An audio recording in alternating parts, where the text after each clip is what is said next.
Ketegangan terjadi dalam sidang kasus dugaan pencemaran nama baik yang menyeret nama Rasman Arif Nasution sebagai terdakwa atas laporan dari Hotman Paris. Suasana semakin panas ketika Rasman terlihat mendekati Hotman di ruang sidang. Diduga, hal ini terjadi karena ketidakpuasannya terhadap keputusan majelis hakim yang menetapkan jalannya sidang secara tertutup. Tidak hanya itu, perseteruan tersebut semakin menjadi sorotan ketika salah satu kuasa hukum Rasman melakukan aksi kontroversial dengan naik ke atas meja di ruang sidang. Hotman pun menanggapi insiden itu dengan kritikan tajam, menyoroti etika dan profesionalisme dalam persidangan yang seharusnya tetap dijaga meskipun ada perbedaan pendapat. Tragedi kejadian di Pengadilan Negeri Jakarta Utara, seorang pengacara pakai jubah naik ke meja persidangan, mejanya tim kuasa hukum, dan menginjak-injak meja di hadapan publik.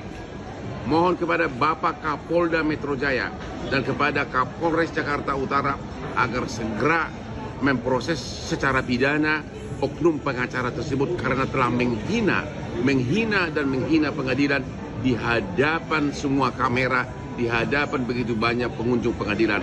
Kejadian hari ini, hari Kamis tanggal 6 Februari 2025 dalam persidangan dengan terdakwa Rasman Nasution.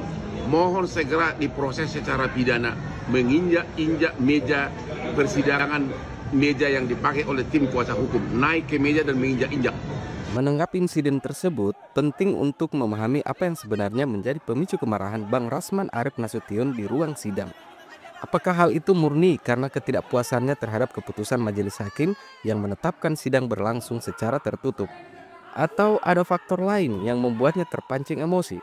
Untuk lebih jelasnya, mari kita simak penjelasan langsung mengenai penyebab kemarahannya selama persidangan berlangsung. Seluruh Indonesia perlu tahu bahwa kasus ini adalah kasus remeh-temeh, dugaan pelanggaran undang-undang IT, yaitu pencemaran nama baik. Pasal 27 ayat 3, poinnya di situ. Kemudian kasus ini dari awal, mulai dari Bareskrim laporan Hotman itu 10 Mei 2022. Sekarang tanggal 7 Februari 2025. 34 bulan, bayangin ya. 34 bulan kasus seperti ini, maaf, 24 bulan kasus seperti ini tidak tuntas-tuntas. Emang ini kasus apa? Kasus korupsi kah? Kasus pembunuhan berencana kah? Kasus pelecehan seksual di bawah umur kah? Atau narkoba dan lain-lain? Ini kasus kecil, tapi diduga dipaksa. Peristiwa ini turut menarik perhatian pakar hukum pidana dari Universitas Jenderal Sudirman, Profesor Hipnu Nugroho. Ia memberikan tanggapannya terkait insiden yang melibatkan Bang Rasman Arif Nasution beserta tim kuasa hukumnya. Menurutnya, kejadian ini menjadi sorotan karena mencerminkan dinamika dalam persidangan yang seharusnya tetap berlandaskan etika dan profesionalisme hukum. Di dalam lembaga peradilan, kalau kita sebagai orang akademisi, itu adalah bagian dari ius operatum. Bagaimana pelaksanaan hukum yang dalam ius constitutum, yang tertulis, baik tadi Bang Rasman terkait undang-undang IT-nya maupun hukum acaranya. Nah, dalam konteks seperti ini, lembaga peradilan itu lembaga yang berwibawa.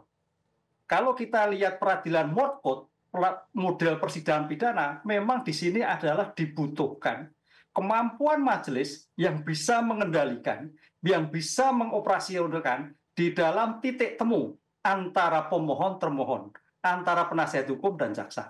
Disinilah dibutuhkan ketegasan, kesamaan, apakah itu dipaksakan atau tidak.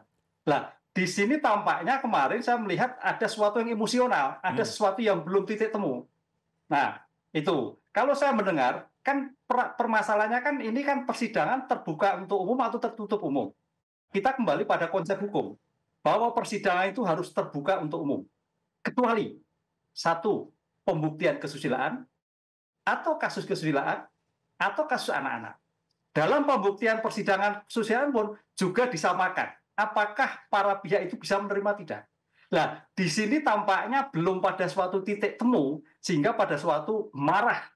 Apalagi Bang Rasman menyampaikan ini dan sebagainya. Ini yang saya kira memang memerlukan suatu tensi yang cukup turun sehingga masing-masing memahami apakah terbuka untuk umum ataukah tertutup. Karena ini kaitannya pembuktian asusila.